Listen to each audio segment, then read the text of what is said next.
All right, so yeah, I'm Eric Marcos, and I'm a 6th grade math teacher from actually Santa Monica, California.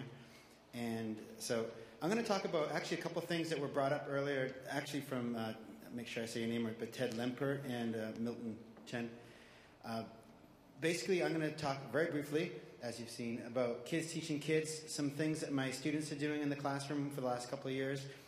We have this model, I guess you'd call it, where the students are working online and also in the class and even at home and other places where it's enabling them to help each other and help me and help others too.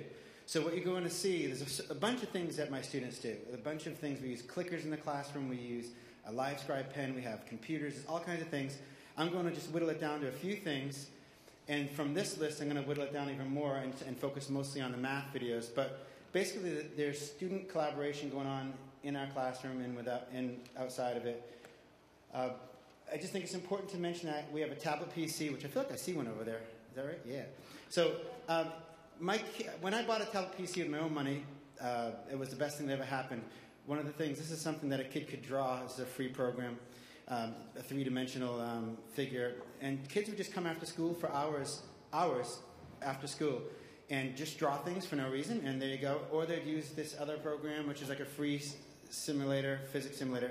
And we weren't doing anything. We're just fooling around or just doing this. But just imagine for a second what they may be learning, and I can tell you great stories about that kind of stuff later. There's some websites that I won't really mention. I'll just kind of mention them in passing. We have a class website called mathtrain.com, which is a Moodle website. A lot of words here. But basically, the students can do a lot of this forums. They can post discussion boards. And they can also IM within their own, within the website. And that's another place where they're helping each other out and doing this kids teaching kids thing. And I'll tell you right now, first of all, I just want to say a couple of things. Kids, it's amazing. I mean, kids can do amazing things if you just let them do it. And it's so true. I have never, only one time that somebody put someone's actual name, the kids use fake names, they use aliases. Only one time that somebody put like part of somebody's real name on the posting, but I have these things going live. These kids can post. Right now, as I'm talking, kids are posting, maybe, maybe not. And I've never had problems. I monitor it, so it comes into my phone, and I can look at it. But not only that, I just want to mention another thing, just based on what I heard earlier. If you are a teacher or you know a teacher, please let those kids touch the computer. Please, too many computers that are in the rooms that go to the teachers and it blows me away. So here's what happens when you let kids touch the technology. So after school, the kids would use my tablet PC and would just fool around and do stuff. And basically one day, this girl named Paul, that's not her real name, we use aliases as I mentioned, and Paul had a problem with a homework problem in math, and so she sent me a message, and eventually, I don't like using Word or email to try to explain math problems. I don't know if you've ever done it before, but it can be kind of fun. Drawing a little picture, yeah.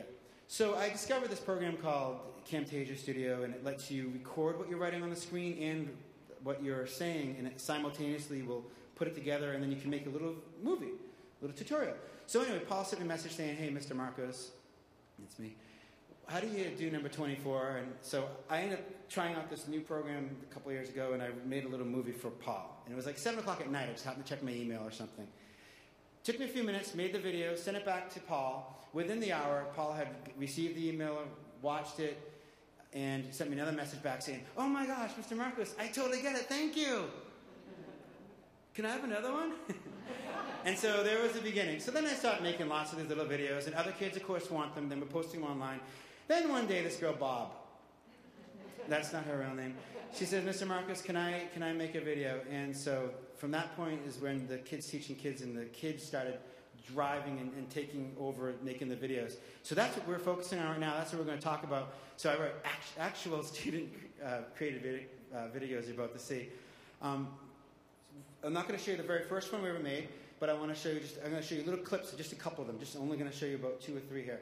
But the first one that was ever made by Bob was, I don't know if we got lucky or it was just another example of kids being amazing. But what happened was, this is not the one. This is going to be the first clip we're going to show you in a second. But Bob went up to the mic. I didn't have any guidance to give her at the time. I didn't know what I was doing. She didn't know what she was doing. She went up to the microphone. We had one you hold in your hand back in those days, a cheap little Radio Shack thing. and they loved it because they felt like they were on American Idol, and I'm not kidding, this was like became an event. So they would sit there and they'd write on the tablet, okay, you add 5 plus 3, and you da-da-da-da-da. And Bob didn't have any script. She made it up as she went along, as if she just went to the chalkboard or the whiteboard. You know, when you get called to the front of the room, you don't write a script and read the script. Oh my gosh. So she handled it the same way. And it was unbelievable. She also did something that was unbelievable, mixing other skills that she may have learned along the way and developing others along the way too. She started off by introducing herself. I mean, I didn't tell her to do that. I think that's brilliant. She didn't just jump in and go, 5 plus 3, okay, here's the video. She said, hi, my name's Bob, and I want to tell you today how to do proportions. And she went into proportions, and then she ended with an outro. I didn't teach her this. Well, maybe I did, but I wish I could take credit, but I didn't. So just like in English class or your language class, beginning, middle, and end, you know, you learn about, like in a presentation, I'm supposed to tell you what I'm going to tell you, and then I tell you it, and then I tell you what I just told you, you know, that whole kind of structure thing, or the hamburger or whatever the things they say, although I'm a vegetarian, so veggie burger.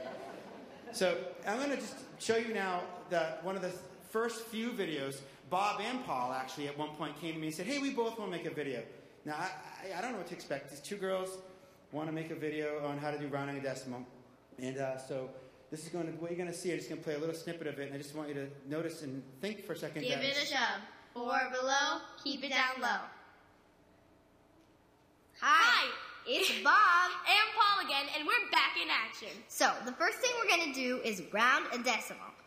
We're going to round the number 1.8562. So, Paul, where is the thousands place in this number? It's the 6, right here. Okay, so how do we round that? Don't you remember my rhyme? Oh, yeah. If it's 5 or above, give it a shove. 4 or below, keep it down low.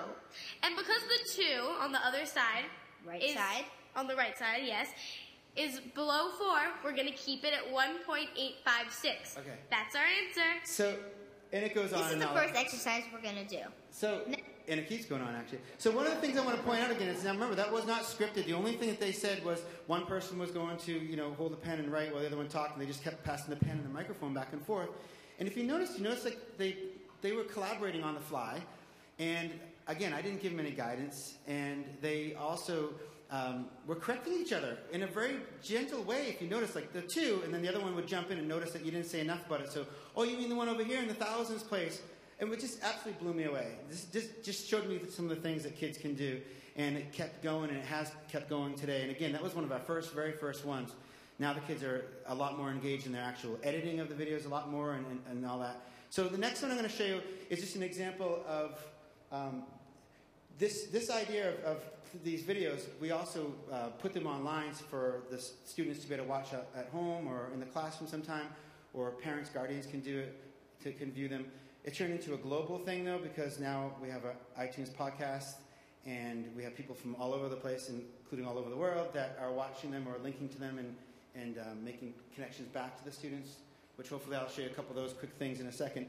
But you can also use these kind of things for an assessment. So I have a teacher now who's starting to try this out as having a student make a video, and then you watch it as a parent, guardian, or a teacher, and you evaluate it. Is the kid using the right terminology? Do they understand dividing fractions? We'll just show a quick snippet of this and just see.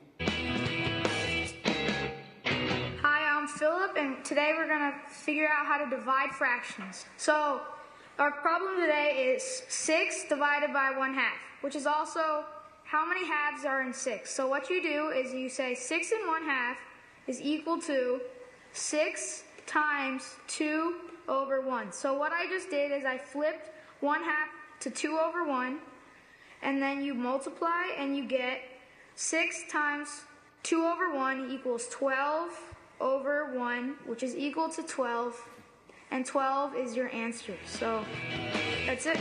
So you can do something like that, and you can sit down and say, do they use terminology? Does it seem like that student understands dividing fractions? I think they do. There's maybe some words that they could choose, differently and all that. But again, he's doing it on the fly without a script and all that. So the last, just quick sample is this one with complex rational expressions that I want to mention how students love making these videos. I have to just let you know, every single day, almost every single day, but pretty much every single day after school, I am there in my room from 2 hours to 3 hours with kids that are playing around with my tablet PC, and they're either making videos or they're drawing or whatnot. And they love doing this. And so here's an example of before we show it though, here's an example of a girl named Penelope, one of the only ones that took a sort of a more female name, I guess. But like I said, most of the girls take boys' names, which is rare. But she's an 8th grader, and I went and I was tutoring her. She hated math. I know. It's striking. And she was doing 8th grade math. She couldn't stand it. She wasn't doing well. She's getting a D, and I was hired to tutor her, so I wasn't her teacher. So I go over her house. Now, just imagine for a second, 8th grade, and you just had a full day of school, and you're in 8th grade, and you get the roll and the eyes down. I used to teach 8th grade. And you're hungry because it's 5 o'clock, and then this guy is coming down the driveway and knocking on the door to do more math. Hey, I'm here. The tutor's here. Hi. You think she was excited to see me? Well, she should have been. So we struggled for a little bit doing some tutoring, and all that. But one day I said, hey, why don't you make a little video? And things changed. All of a sudden she said, whoa, okay. Next thing you know, she spent, if you just notice that little heart up there, I must have sat around for about 45 minutes waiting for her to finish that. She drew it, erased it, changed the color, made it a little bigger, made it a little smaller. I'm not kidding. It turned into an art project. So all of a sudden, these kids aren't just doing they're getting the skills, they're doing the math, but now they're turning into their own. They're owning it. They're taking an active role in their own learning. And here she was. I cannot tell you how long it took her to write that and change it over and over and over again.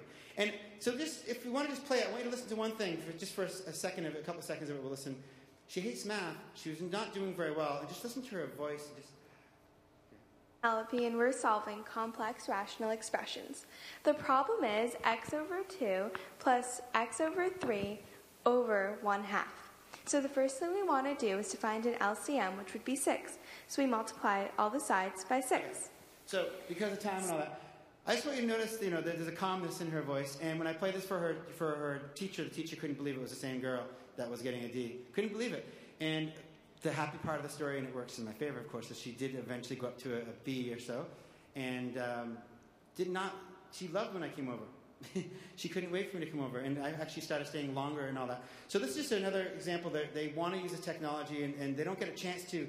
And so I have other examples where you can do English class or science and all that, making these kind of videos and all that. But I just want to blast through the last few things because I have to sum up now. But again, the kids teaching kids or letting the kids actually touch the computer, letting them take an active role in their own learning is just so important.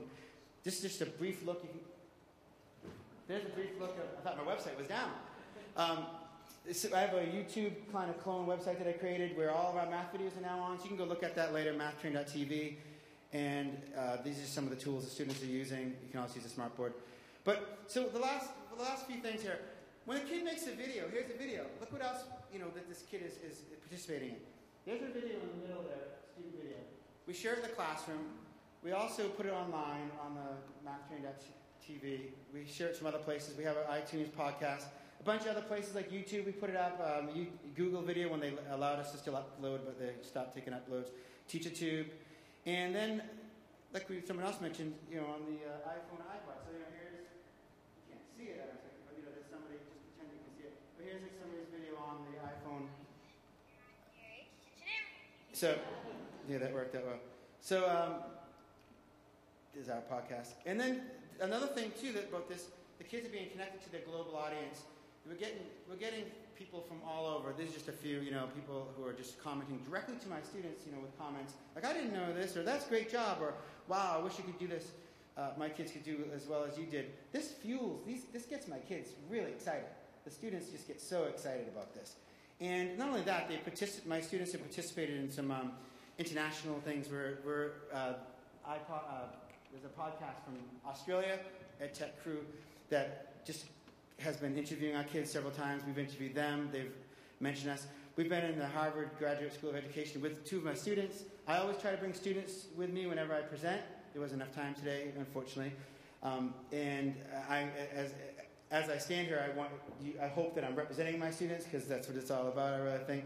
But we're getting press. These are 6th graders, and they're getting publicity, and they're getting connection to the world, and they're playing with the toys and all that. And that's one of the most important things. It all started off by just playing and all. So that's really that's the summary. So thank you.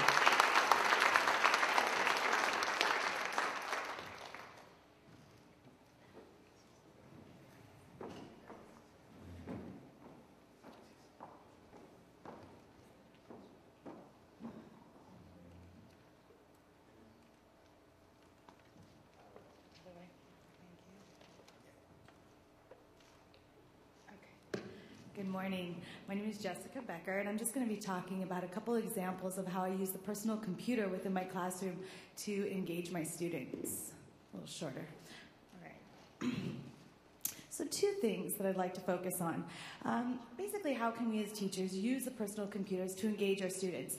And really, the first thing is the personal computer is already an engaging tool. As I've discovered, I've taught math, science, and I'm now teaching technology, and one of the first things I noticed is they love being on the computer. The behavior problems were minimal, and they're already engaged. So now how can we take this and really have them learn what they need to learn in school and also be creative and, as many other people have mentioned, and express themselves individually? One thing is using software programs that are exciting visually. There's so many visual things that our children see, such as commercials, movies, the videos that we see on iPods, YouTube, so many things that we have to compete with that within the classroom to keep their excitement, and that's not necessarily going to be found in a textbook. Another thing, and this has been mentioned, is online social networking, and we've talked about how adolescents really enjoy social networking, and now how can we use that to our advantage to educate our students. The visually exciting software. When I first started teaching this class, I found a software called Google SketchUp. Some of you are probably familiar with this. Actually can be downloaded for free if you're interested in using this. And I downloaded it, and instantly my students loved it. And it's basically a 3D modeling program where you can create just about anything, kind of like a CAD program of the past, but much, much easier to use. Start with some examples. What I wanted to do when I was creating these assignments was I was teaching a technology class, but I wanted to incorporate and also enforce things being taught in the other classrooms. So I was teaching 7th grade students, and I decided to look at the social studies standards, California social studies standards. And the standard that I found that I thought I could create a project for was Standard 6, where students focus on the medieval times, a variety of things, social, political, economic, the medieval times. And this really went well with Google SketchUp because, like I said, they can build things. So what I wanted them to build was a medieval castle. So I'll show you a couple examples. This is my first example, one of my favorites that the students had created. What they had to do was there were certain requirements. So the castle had to have a moat.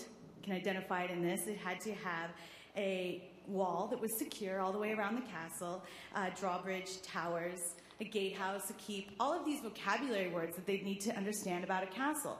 I also gave them the option to be creative within those constraints. So you have to have these things. Now, how do you want to make your castle?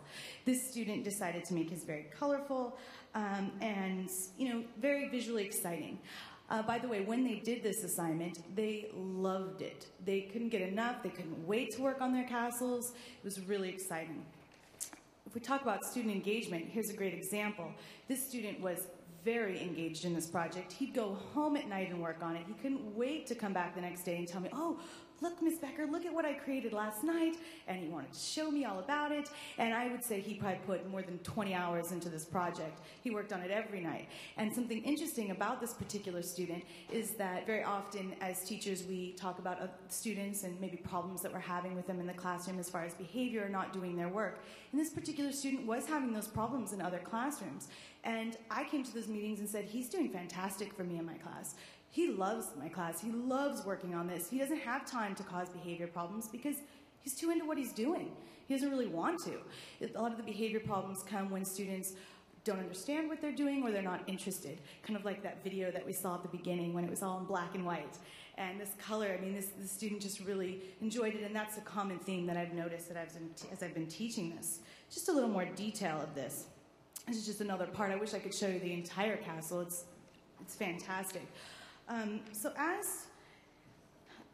So by the time they finished this project, one, they learned a lot of terms that go with medieval castles. I also would talk to them as they were actually building in class and talk to them what life would be like during those times and what people ate, how they dressed, who lived in the castle, who didn't get to live in the castle. And so by the time this was actually taught in social studies, the students were already very invested in the medieval times. They kind of had been there in a way, because you can't see it here, but in SketchUp you can actually go inside the building, and I did have them make internal parts, and they just They're just so into it that by the time the social studies teacher taught it, they were already ready to go. They also had that previous knowledge to link up what they were going to learn. Some of the stuff that may be a little less exciting.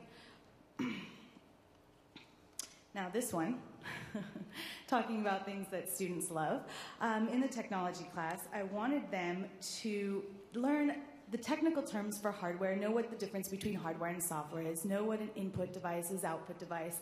All of these things are not really exciting to them. They don't really love learning about it. But instead, after I said, well, okay, let's talk about some examples. And as they started talking about examples of those, they became much more excited. And then I said, well, now let's make an example. So obviously this student really likes her iPod, and she actually took a screenshot from the internet and was able to bring that in to show the screen of the iPod. And so once they actually created these devices, they became really involved, and they also became more interested in learning the vocabulary and being able to talk about it intelligently using the correct vocabulary. Because that's not something that they necessarily do know. We may assume that they know that, but they don't necessarily know the terms for these devices. And so this, of course, allowed them to make a connection to this content. Besides doing it in SketchUp, this is just a quick example of how else I've used it. We also talk about organizing the information. So this student took a diagram, and he just basically organized. I said, here's all the words. I want you to organize them in a way that makes sense to you. So just also to reinforce also what they did on this modeling SketchUp. Like I said, I wanted them to be able to use the correct vocabulary to talk about the computer. And I guess we sometimes assume that everyone knows it's called a keyboard. Everyone knows it's called the monitor. Everyone knows what the computer is. But I found that that's not true. Even with some of my 8th graders, I find that that's not true, that they don't necessarily know the words, and they may not know how to spell them either. And so if they're going to be using these tools, and this is obviously their future, they need to be able to speak about them intelligently. And it's one thing to just learn the vocabulary, and it's quite another to actually create each piece. And, this student looked at the computer in front of her. This is kind of like the one she's working on.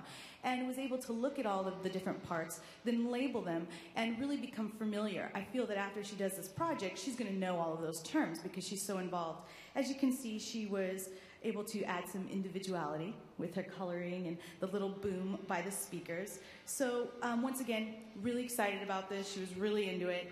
Just had to add this one more example because I just thought it was so cool. This is one that was just recently made, and once again, the student took the screenshot from the internet and they tried to show the desktop on this laptop, and just showing how this was above and beyond. I didn't ask her to do that. It was something that she wanted to do. They're excited to make it better. How can theirs look better than the others? How can I express myself through this? One other example is internal parts of the computer, which also originally was not probably their most exciting moment, but once we actually took a computer apart and started looking at the parts and passing them around and they could feel them, I then wanted them to really remember them. And this is kind of complicated, especially for my middle school students, so I had them actually make them. And these are 2 examples that were made in my class, and they really put a lot of detail. They were actually holding the parts as they were making it, looking at it, examining all the different features, and so they may not be able at this point to explain exactly what it does, but they certainly are familiar with the name, they're certainly familiar with where it goes in the computer and what it looks like. And so this is just one example of using visually exciting software to really convey any type of academic concept, no matter what the discipline is. I can see this being used in a variety of classrooms, and it's something that they just love. They can't wait to work on it. I was a little concerned that maybe we were doing a little too much on it, and I asked my students, what's your favorite software that we've used in all this class? And unanimously, it was Google SketchUp. They just really, really like doing it, and they're really involved in it.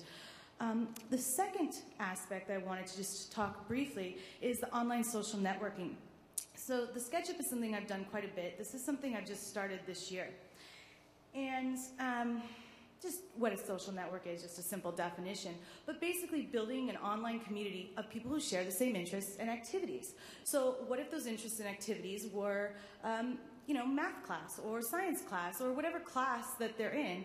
How can we take something they already like, such as Facebook or other types of online social networking, and incorporate what we're teaching in class to, 1, enforce what we're doing, and 2, to kind of continue the education outside of the classroom.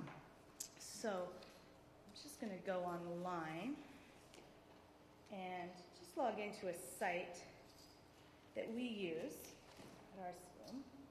Just a second here. And this is actually an online grading program that we use, but I discovered a part of this online grading program has a feature called groups. Let me just... Okay, so every student in our school is registered on this, and their assignments are posted. It's basically like, here's the homework, here's announcements from the teacher, here's the grades. But there's a little part called groups. And so what I decided to do, because I had students coming in my class, and what actually started me thinking about this was, well, I'm in a computer class, why am I printing out assignments and giving them all papers when they should just be able to get them off the computer? We shouldn't have papers at all in here. So what I did was I decided to post all of the assignments, and I wanted a place where all of my students could get my assignments, not just my second period class, not just my first period class, all of them, whether they're doing that assignment or not. And so I created a group. I put every student, not just in my current classes, but that will be in my class, basically all of our students, in this group. I called it the STEM Technology Class Group. On the right here, I have what's called the locker. And that's where you see at the top autobiography and MS Word. These are all the assignments that the students are going to do. So anytime they want to work on an assignment, they can just go ahead and pull it up. They can work on it from home. They can look at it in advance. Maybe it's a student that's a little slow and they say, maybe I want to review it in advance. Everything's right there. The other thing that I think is more of the social networking that I think is really cool, that I've just kind of started and I'm trying to develop more, and I think it's going to be great, is on the left here we started discussions. And there's other software that does this as well. Like I said, though, this is for our school and all of our students are on it, so I decided to put it on here. And I did a couple things, like I started a discussion where they can post examples of Google SketchUp that they've created. And, here's a student created his drop zone ride, and he posted, another student created a pool. So these are just purely fun. What did you make and you want to share with the rest of the students looking on here? I also have a questions and tips where I've had students ask questions and then respond with answers and kind of have that communication outside the class. Stop relying on me all the time for the answers and the questions. Talk to each other, because as someone had mentioned earlier, teachers learn from the students as well, and that's definitely true in this. I'll just show you one example to close. What I did in my classes is I had them make a PowerPoint presentation, a pretty simple one. And instead of printing it up the slides or sending it to me via email, I thought it would make more sense to post it on the discussion board and have them all posted. So this is an example. Here's my 8th grade students, and basically they all posted their presentations, and now they all have access to look at each other's presentations. They also all have access to comment on each other's presentations, to ask questions, and this is something I really want to work on more and get them discussing with each other and talking with each other, but you can kind of see the idea here. And I'll just close with one example. Hopefully it can open, because I think it's kind of an appropriate example to close with. They had to make a dream bedroom and then make it on SketchUp and then put it in a PowerPoint. Hopefully it'll download. Just a second. And so, it's just, this class is kind of introductory, so it's just making a slide. Maybe it's, did it open? Double click on, oh, got it. Is it that one? No. Okay. Well, okay, thank you.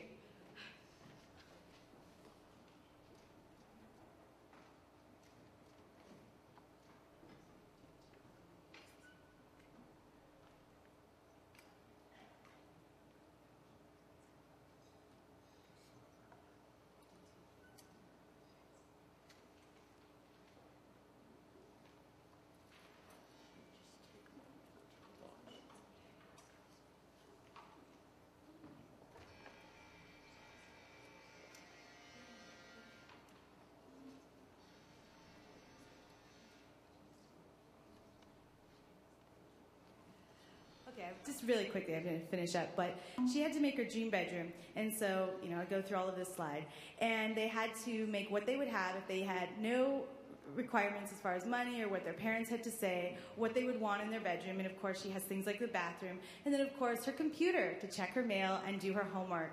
And all the students can look at this. And there's her dream bedroom that she created, what it would look like. And so the other students can see, because they're always interested, what was in yours? Oh, that was so cool. You made that. I want to know how you made that. And then, of course, the favorite item, which was the last slide that they had to make in her dream bedroom, is, of course, her computer. So just to end with that, thank you all very much.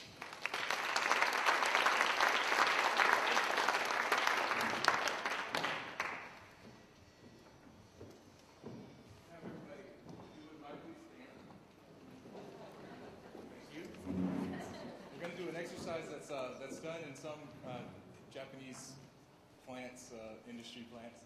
I forget the name of it. I can't remember if it's Kaizen or not, but essentially we're going to clap once all together, then twice all together, 3 times, you're getting the point.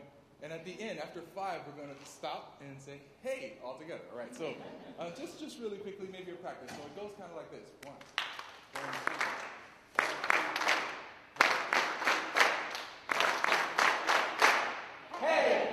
God, you guys are good. You want to go again? One time. All right, ready? Go.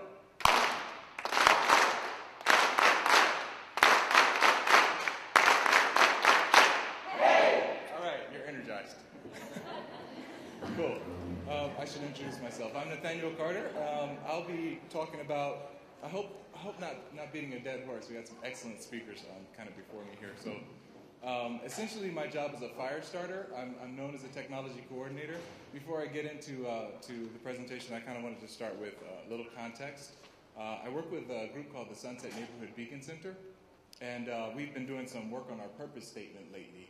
And we've come to the conclusion that our purpose is to connect people to their purpose, to their passion, to their community, and to their commitments. So, all right, and then we've also been working on the youth development framework for years and years. Basically, the idea is that it provides supports and opportunities for children. I'm going to go ahead and read this. Relationship building with caring adults, safety, physical and emotional, youth participation, children and youth taking leadership, skill building, and then community involvement. We've also created a book. We call it The Guide, and essentially it's basically connecting what we do mainly in the after-school world to the California State Education Standards. So kind of a lot of the work that I've been doing has kind of been in this context. This is where my organization has been going. So to begin, I sat down and tried to think about some of the things that I'm really doing in the classroom, and I came up with this little list here. So I'll walk through some of these for you. And one more thing, that's going to be interesting for you. All right, so the first one is try something new. And the idea here is that this is basically what my job description is when I'm in the classroom.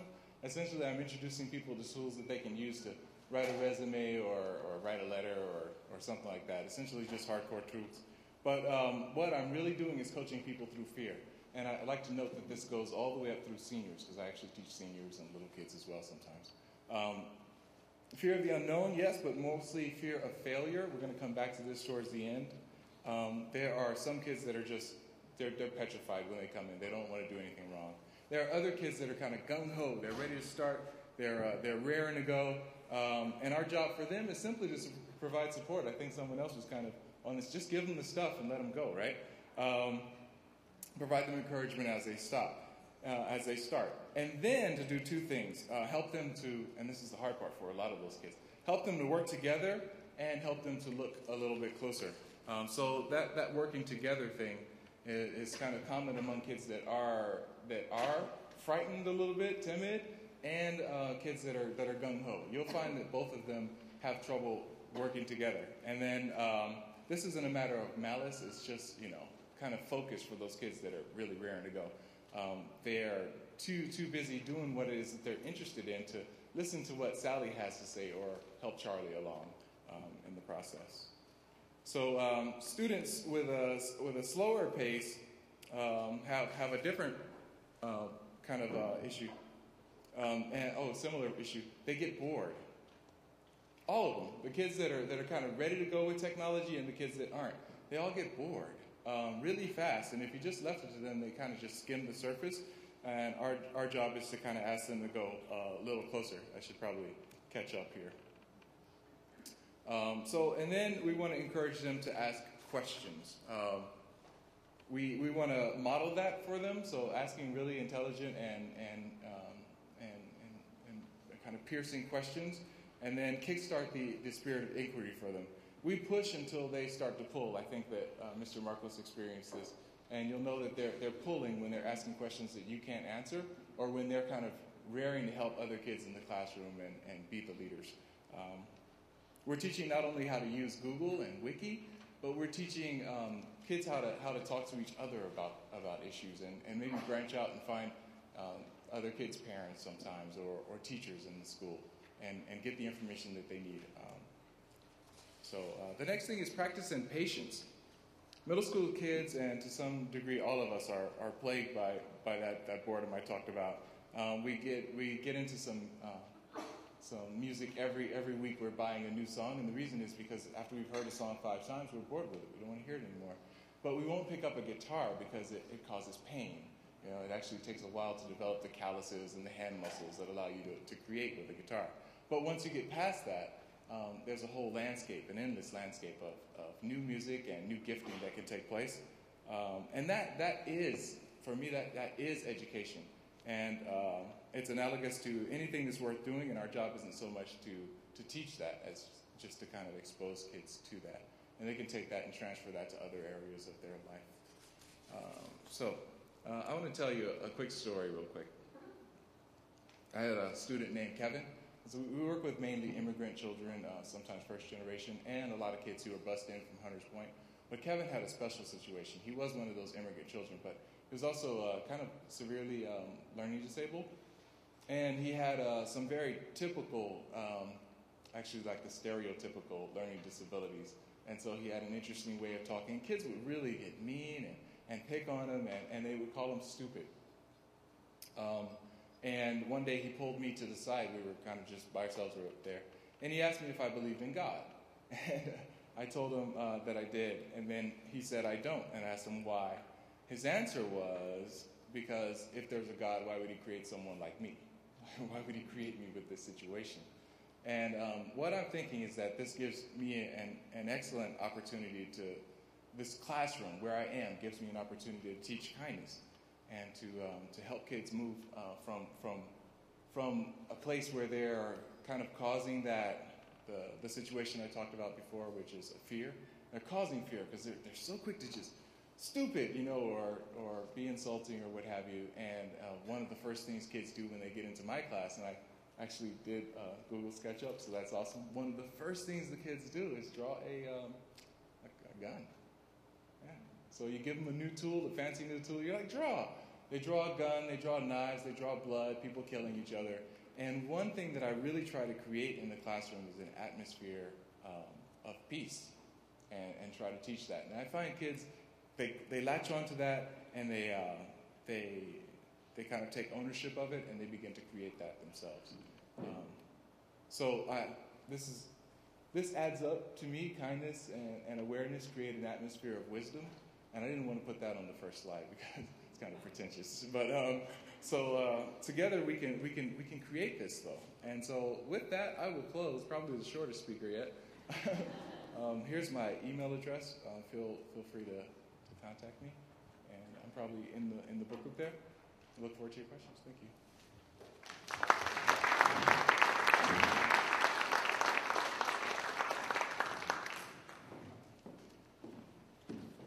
Okay.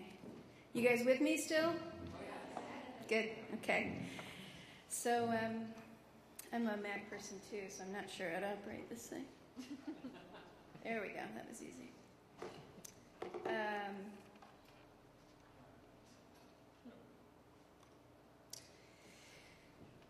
So I'm going to be showing you ripple effects, and I'm so pleased to have the chance to be here and share our work with you. It draws on a lot of the things that the other panelists have talked about. And as a way to give you a sense of what ripple effects is, I'm going to show you a clip from a video that we shot in the spring in the Washington, D.C. public high school. It's an alternative school. It's kind of a school of last resort for kids who haven't made it elsewhere and are trying to get a degree. So if you could go ahead and play the I was getting into a little trouble, in school, basically rebelling from authority and stuff like that. Like if I was to get in trouble, they was like, come on, let's go do the ripple effect. And every time it would teach me something different. It built me up stronger mentally. And I've seen a change in like my work ethics and stuff like that. I have seen a change in that, you know, because at first, you know, like work wasn't getting done. We had a student who missed so much work because of his clowning around and the class cheering him on. And here's a student no one knew what to do with. It was the type of student that every teacher remembers for the rest of their lives. On Ripple Effect, I did put him on learning styles. So he says, what's this learning style? In the classroom, and I saw it, I couldn't believe it. And the same class where his teacher said, forget it, I don't want him in my class anymore. He's standing in a group telling them, go to page, you know, now we're going to do this problem, we're going to work on this. When she comes to the door, she says, Miss Graham, what did you do to him? 5 or above, give it a shove. I don't know what that was, but so what she did to him was ripple effects. So this is a student who had a handful of hours of an intervention targeted to what he needed, and you see the kind of transformation that led to. So more than 25,000 young people every year in hundreds of school districts around the country and in other youth-serving organizations are using ripple effects to solve problems, to build social-emotional skills, and to improve a whole range of academic, social, and health outcomes. So some other examples.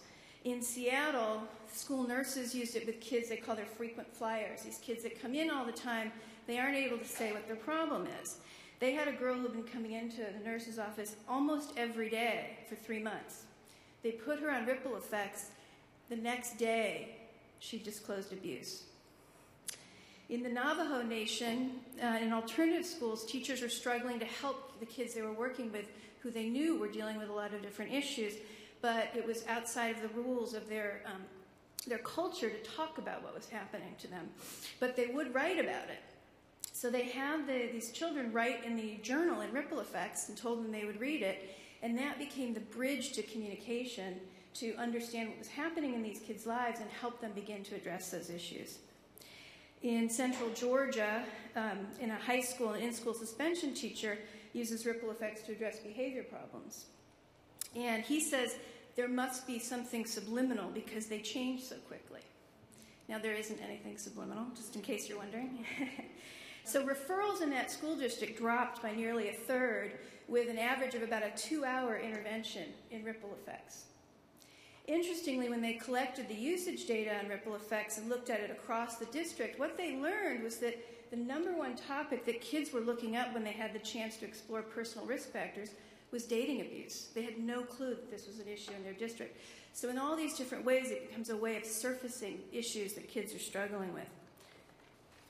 So what is ripple effects? It's a computer-based learning system that addresses the social-emotional domain. It addresses all the non-academic things, behavior, health, and social issues that impact academic and life success. It takes what are often treated as these separate areas, but in kids' lives they're actually all woven together. So positive youth development, prevention, and intervention, and integrates them under a single electronic roof. So here's a screenshot of the version for adolescents. It covers 390 unique tutorials. They're listed in this A to Z index. So a child can use it to address a single issue like bullying or online harassment in 15 minutes. Or a teacher could combine these tutorials to create a year-long curriculum in social-emotional learning or character ed, 30 different content areas. And so you think of each of these tutorials like a piece of Lego that you could combine in literally millions of ways, so it makes it easy to increase the chances you're going to address any individual student's needs. So this content, this is a diagram of the learning system. The content is then delivered in this multimodal learning system that enables kids to learn it through the way that they learn best, and it layers it so you get reinforcement of the learning. So you can see these buttons along the bottom are the different learning modes, And so there are no fewer than 9 for every one of those 390 tutorials. It begins to give you a sense of the scope of the program.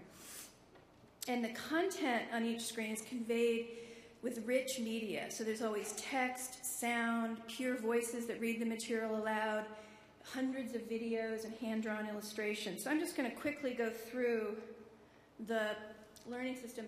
The topic is resilience in this case. So it begins with an experiential starting point, an example of somebody dealing with that issue. And then you get cognitive, behavioral, affective, these are pure true stories, videos of other kids, peer modeling videos, there's hundreds in the program, application areas. So for every topic, there's a media application that helps kids analyze how that topic relates to the media, as well as family and sports applications. There's a journal that helps kids internalize the learning, and it has built-in word prompts to give kids a structure for reflecting on their experience. There's a self-assessment. There are 37 of these. They help kids come to a deeper understanding of themselves in the area under consideration. So in this case, how resilient are you? And there's immediate reporting of results along with direction to skill training, depending on how they've answered. And then there's these games that are actually assessments of concept mastery. So these are pictures of its use in different settings. One thing that you saw in that example is that the kids that are featured in it are widely diverse and a real mirror for our society. It's primarily used in those education settings that leverage individualized instruction, so counseling, discipline, special needs settings to supporting kids with and their behavioral aspects of IEPs as well as in response to intervention. Interestingly, many districts use it first as a disciplinary tool, and they don't believe us now, but what we've seen is when you put it only in a discipline setting, kids actually start to get in trouble so they can have access to the program. So we tell people to always put it in both positive settings as well as the sort of punitive setting. So we have now, it's been in existence for about a decade, and we have a pretty good preliminary body of evidence about the kinds of impacts it's having. Anecdotally, what we know is that far from being a substitute for human interaction or an isolating experience, that it really strengthens young people's connections to caring adults, that it improves the way teachers and students interact, and that it increases rates of disclosure and of problem-solving and help-seeking behavior. There have been 11 scientific studies done, 8 randomized controlled trials, and 3 quasi-experimental. 4 of those were done by outside third parties, and 7 of them were done by us at Ripple Effects. And from that, we know that it's positively impacting a number of school performance outcomes.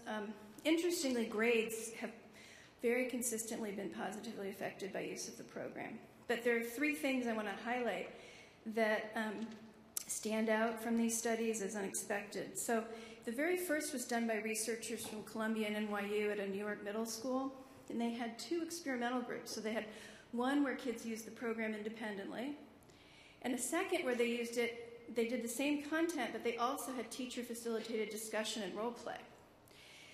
And then they had a control. Well, interestingly, the group that used it independently had greater rates of positive behavior change. So there can be there's a lot there, and there's many issues there. But what we took from that is that in further research, kids use the program entirely independently. So it's really borne out as an electronic learning tool that can have impact when kids get on there and are able to do self-directed learning with it. A second finding that's pretty striking comes from a study that we did that was funded by the National Institutes of Health. And this was a randomized trial with urban middle schoolers who had a history of school failure. The kids who used ripple effects, they were pulled from academic subjects to do it for about 14 contact hours, and they were given the opportunity within that time to also look up things that they may be struggling with. Those kids ended up doing better. They had higher GPA than the kids in the control group who stayed in the academic subjects by a full 1.5 points. So for those of us who believe in the importance of social-emotional learning, to know that and to see evidence of its capacity to directly impact that core function of schools, it's really heartening. And then a study by a researcher at WestEd found, interestingly, that the program increased suburban middle schoolers' self-reported sense of empathy. So again, this question of to what degree can electronic media be a force for good, we have some evidence that this program actually increased one of the most human qualities of the ability to empathize with others. And then interestingly, the kids in the control group reported feeling more connected to school. So I think some of the things that Ripple Effects is doing that combine to make it a powerful learning tool, and it's actually, interestingly, it's more cassette tape than Web 2.0. It's not innovative for its use of technology. It's really more innovative as a learning tool. But what it does is it gives kids a private, safe, non-judging context for self-regulated learning. It gives them access to this whole body of proven practices, and it puts those in widely diverse peer voices. So it's a little bit of kids learning from kids, but it's also kids learning from experts who sound like kids. And kids say it feels like they're talking to a friend. So I believe that it's obviously not a question of if, but how we use these media. And there's obviously, from things that other panelists have talked about in the journal article, a critical need to create these pro-social uses of electronic media and technology. And it may offer, in fact, the greatest hope we have for delivering these kinds of very important skills at a scale and cost effectiveness that can reach the kids that need it most. Thanks.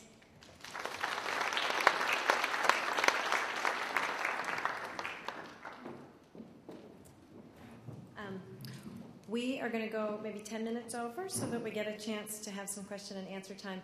But also during lunch, you know who the speakers are if you want to find them and ask them more questions. I would encourage you to do that. So I guess we should have lights, though. No? Questions? Yep, Gary.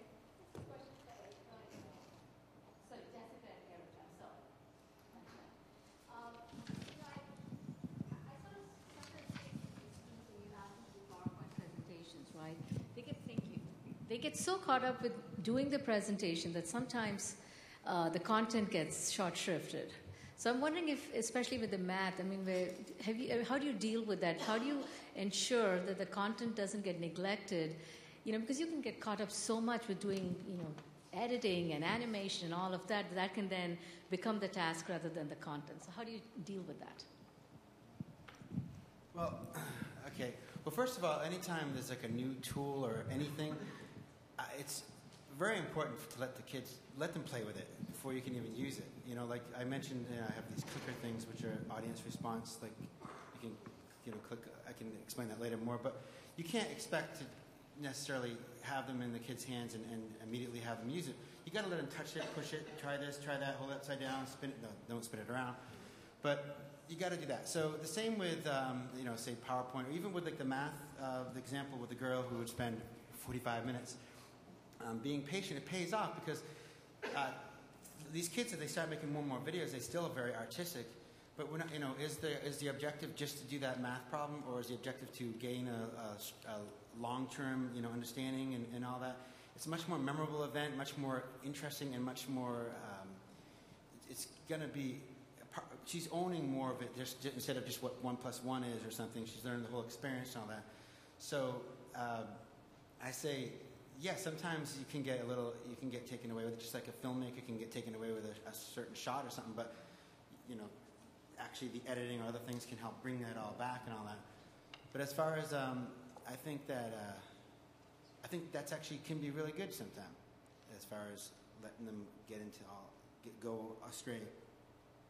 But not too far. I mean, again, like I make sure that the content still is there if that's my goal, you know. I agree. I do think that they should be allowed to do that. I personally like doing all of that stuff on PowerPoint myself. I think it's kind of fun and interesting, and there is actually a lot of skill and artistic, abilities being developed by doing that. What I often do in class is I give certain requirements. So I'll tell them exactly what is expected for each step of the way.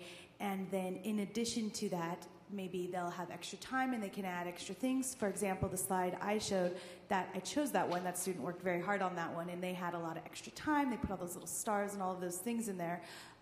So I think it's about finding a medium between allowing them to have some fun with the artistic elements and the animation, and then also saying, now there's 5 slides required, and on slide 1 I require this information, and it needs to be taken from a reliable website, or you need to have written it in such and such way.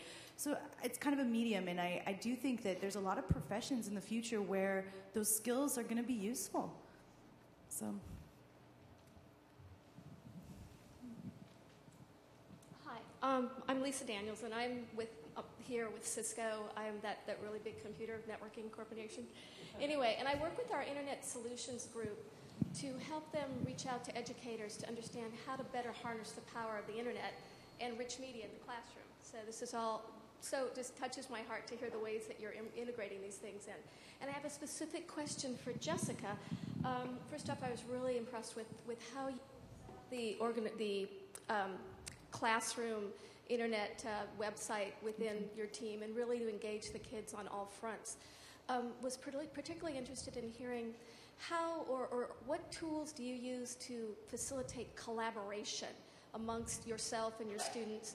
You kind of touched on it a little bit. I'm wondering if you have a way to set up a tool to let them lead discussions or some sort of discussion interaction on that, because that would be such a great thing. I agree, and that's actually something I'm working on now, is getting more students involved in that group page that I made and having them go on there at their own accord and start a discussion. So in the classroom, I try to set up the classroom where it's not I'm the one with all the answers. They know a lot of the things as well. They help each other out. I often have students come up and demonstrate things. In fact, many of the things that I've learned, they've demonstrated to me. So that's one of the things, is just kind of setting up an environment where not one person is the expert. We all can learn. All students are capable, not really, it doesn't really depend on their abilities necessarily in other classes. What I'm trying to do is really get more of them to discuss in that group page, and that is something that I'm working on now. So I don't necessarily have a concrete answer that's working, but one of the things was I encourage them to do it in class time. I'm trying to kind of reward them by putting comments on there, like, oh, when they comment on something, great tip, or wow, everyone should be using this. This is really nice. And the email, whenever something gets put on the discussion board, it gets emailed to all of the students. So I'm kind of hoping to enforce that. Oftentimes feedback from a teacher is valuable. I also think just the feedback from each other can be valuable. That peer, they're very concerned about what their peers think of them at this age. So I'm not exactly sure how to do that, but that is the goal, to encourage them to start it and to take it, do it on their own, maybe outside of class, outside of me prompting them to do it. So, sort of the answer, not entirely. I'm Betsy Blosser from San Francisco State, and Jessica, I'm curious. You're the only one of the 4 who talked about bringing the computer outside of the school and into the home. And I'm familiar with the neighborhood you serve, even though you have a magnet school. Right. A lot of those homes will not have computers in them, right, and that would eliminate the use of school loop, for example, and outside of school use of computers. How do you deal with that? Well, that's a difficult situation, and I don't necessarily have a way of dealing with that. That's kind of a problem that I have, because some students do, and it's very obvious in my class who has computers and who doesn't. You know, a lot of students come in and they're just clicking away. They know what to do. They're completely confident on the computer, and it's like, oh, do you have a computer at home? Yes. And then there's some students that don't really know how to start. They're not sure how to type. They just haven't had that. And it's hard I try and sometimes give them access during lunch. I have a week every day, every Wednesday I have open to the kids to come in. They can do things then.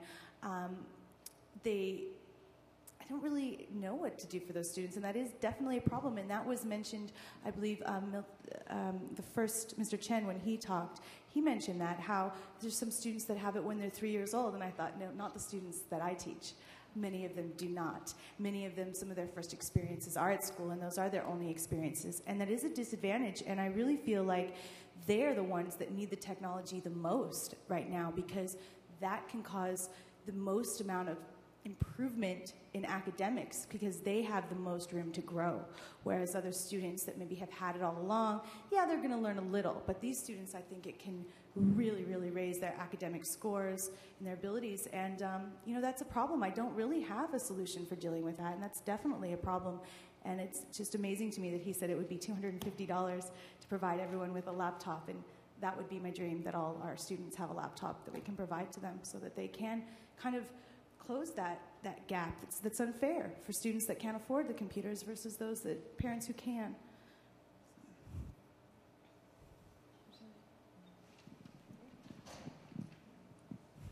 Hi, this is a question for Eric. I think Math Train is awesome. What are some of the sticking points that you're seeing as you try to get other people to adopt it, and anybody else that has comments on that? To adopt which aspect? So what's happened was, remember, this all happened by accident, as an after-school thing. The question was about Math Train, and I'm assuming you mean mathtrain.com or TV, the one with the videos? Okay, so we actually have our math department last year. They got all excited about what was going on in our classroom and got the PTA to help them out, and now all the math teachers at my school all have tablets. They're not all making videos, unfortunately, just yet, because that's an example of sometimes not everybody's ready, and it's not always the right thing necessarily to just put it in front of somebody. But it's good to see that there was interest, and there are some people at my particular school. Likewise, also there's a couple of schools around, because I've had the opportunity to not only speak at other places, but there's a man named Alan November who goes around and actually, I don't know if anyone's heard of him, but he's a great resource. He actually uses some of our videos sometimes, which blows away the students. And the students, there's been teachers that have contacted me from when he goes around the world or the country and have asked about making their own website or putting it together. So there's a school out in like Alabama, there's at least one or two in Australia that are working on making their own website. And that's free stuff, by the way. PHP Motion is the software I use for that website. So people are very interested. People think it's a lot of work.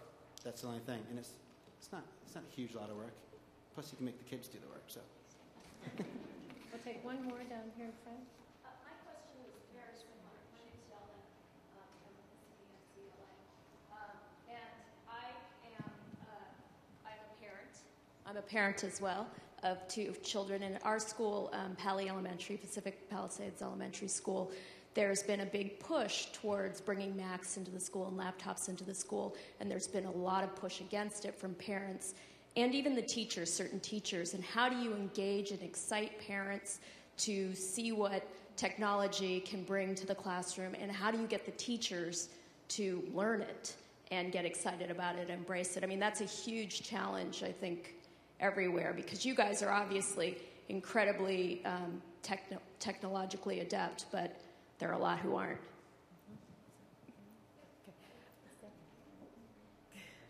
I just think of technology as a tool. Like, should everybody have guitars?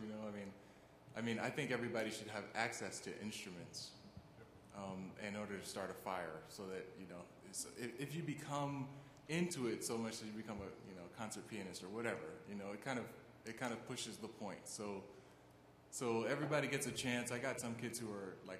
They're DJs that have toured the world, and they're in college now or what have you, and they started in the middle school program, just kind of scratching some records. But the idea is not. I mean, the technology is important. You want the stuff there, but you start the fire, and the fire, if that makes any sense, is what kind of pleads the case to make more of this happen. In response to that, three things. First, you asked how to get the teachers to buy into it. Well, as I mentioned in my presentation, I think a lot of teachers will buy into it because it makes classroom management so much easier. I don't have so many of the discipline problems that I had when I taught in the classroom without computers. It's really amazing. I used to have to go around and tell students, get to work, take out your pencil. What, you don't have your pencil? Where's this? I mean, just all of these complications that I do not have when I teach computers. And the discipline problems are significantly decreased. And the carrot for my students is, oh, you're playing a game on the computer instead of this assignment? Okay, then you can sit off the computer for a couple minutes. Oh, they don't want that. They do not want. Whereas when I taught science, well, you don't get to do your workbook then. Oh, darn, So that's a huge thing as far as buying in for the teachers. I mean, they're going to get the engagement, and you don't have to be teaching something that's not related to your subject. You're going to get the engagement just by having that tool right there. Second thing, you said how to get parents to buy into it. Well, I think one thing to explain to them is that they're going to be putting their students at a disadvantage if they don't, because they need to, they're going to be competing with students when they go to college and into the workplace that maybe have been on computers their entire lives and have been using it within schools. I know there are schools in the country where they do that. So you might want to discuss with them that they want their kids to have those same advantages and those same skills. And lastly, another way to buy in for the parents is kind of what I showed, that group page. Do something like that and allow the parents access to it so they can observe what's going on in the class, so they can see, oh, this is the assignment my student's working on right now. This is, maybe the teacher can post what the objective is, what the standard is that they are supposed to be learning, so they can see that it's very highly academic, not just video games and animation and all of that kind of stuff, which is cool too, but they also have all of the other things. We actually addressed this in the volume to a certain extent, and I touched on it a little bit when I first talked. I mean, you can't force teachers to take these technology tools if their comfort level is not there. And we heard at our practitioners conference in Princeton from somebody who had integrated a whole sea change of technology use in his school district, in a pretty small New Jersey school district. And he said, the normal model is you give it to every teacher and then you make training optional. And he said, forget it. He said what he did was he flipped that on its head and he made it optional to get the equipment. Teachers were not penalized if they didn't want to take it up. But if they took it, then training was mandatory. And the thing he couldn't have stressed more is you have to have lots of technical support for teachers. Because if teachers have 50 minutes to deliver a lesson and they're worried that their technology isn't going to work, they're not going to use it. And so you have to have a good model for getting people technological support instantaneously. And I live in a school district where the support is all centralized. So teachers don't want to use their technology because it takes 50 minutes for the teacher just to get to the school. So those are good takeaways, I think. Sarah? Just to follow on that, the heart of our training with schools is actually customizing how each individual school is going to use the tool to meet their needs, rather than necessarily training on the content. So to echo what some of these people have said, to make sure that you're meeting a particular learning need and not just foisting a tool on people is huge to get the buy-in and the excitement. So. Okay, we are going to break. We're going to get so behind that we're not going to be able to have lunch. So with that, I think Eileen's going to say a few words.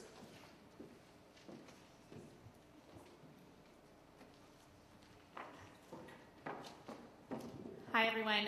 Before I have just a couple quick announcements before we all break for lunch, I wanted to thank Elizabeth and all of our panelists from the first panel of the day. So thank you.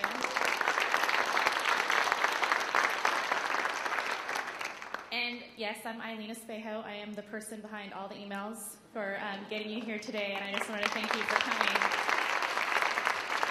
It's great to see you all here, so thank you again. I know some of the signage was a little off, but some of the signs worked for other people, so just thank you for coming. And I don't know if Ted already mentioned this, but we're actually the first group that's using this space today. So again, I wanted to also thank Stanford Conference Services for leading us through the day with the AV and all the catering and everything. So I just have a couple of announcements. One is that in your conference packet on the right-hand side, the very last piece of paper is something that's very valuable to us, and that's an evaluation form. So if before you leave today you could fill them out, we would very much appreciate your feedback. There will be a box at the registration table to collect both your evaluations and your name tags. If you'd like to recycle those, we can help with that. And then finally for lunch, if you haven't noticed, it's to your left. There are 2 buffet lines. They're the same food, so have at it. And then I'll be back up towards the end of lunch to bring up our second panel. So thank you.